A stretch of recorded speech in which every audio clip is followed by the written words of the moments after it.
La parole est à présent Madame Clémence Guettet pour le groupe La France Insoumise. Merci Madame la Présidente, chers collègues. Ma question s'adresse à Monsieur le Premier ministre. En République démocratique du Congo, 30 ans de vies brisées et des millions de morts. Depuis la Seconde Guerre mondiale, jamais un conflit n'a été aussi meurtrier.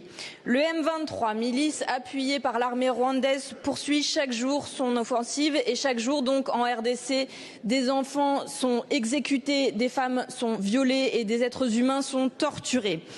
Le pillage du Congo l'a transformé en cimetière. La Commission européenne, complice, a signé l'an dernier un accord pour faciliter l'importation de minerais rwandais. Mais la majorité de ce minerai, Monsieur le Premier ministre, elle vient de l'Est du pays voisin. Le coltan, l'étain, le cobalt, le tungstène, tous ces minerais ont l'odeur du sang. Il faut un embargo pour que cessent les dividendes de la mort et pour que cessent les aventures criminelles de Total et des autres multinationales engagées là-bas. Aujourd'hui, je salue les artistes qui sont mobilisés avec Solidarité Congo. Je salue aussi les citoyens, les supporters qui refusent que se poursuive le partenariat entre le Paris Saint-Germain et le Rwanda, alors qu'il s'est affiché encore hier soir sur toutes les télévisions du monde. Mais la réaction de la France, elle, n'est pas à la hauteur. Les condamnations que vous faites par voie de communiqué aujourd'hui ne suffisent plus et nous voulons rappeler cette évidence. L'action de notre pays en faveur de la paix et du droit international ne doit pas être à géométrie variable.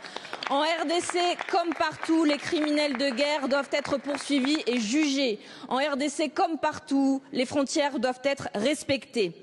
Patrice Lumumba a écrit « Nous ne sommes pas seuls. L'Afrique, l'Asie, les peuples libres de tous les coins du monde se trouveront toujours aux côtés de millions de Congolais qui n'abandonneront pas la lutte tant qu'il y aura des colonisateurs et des mercenaires dans ce pays. » Monsieur le Premier ministre, pour être aux côtés des Congolais, la France doit agir. Pourquoi n'a-t-elle toujours pas convoqué l'ambassadeur du Rwanda comme l'ont fait les pays voisins? Pourquoi n'avez-vous pas pris de sanctions économiques contre le Rwanda comme nous vous l'avons demandé il y a plus d'un an maintenant? La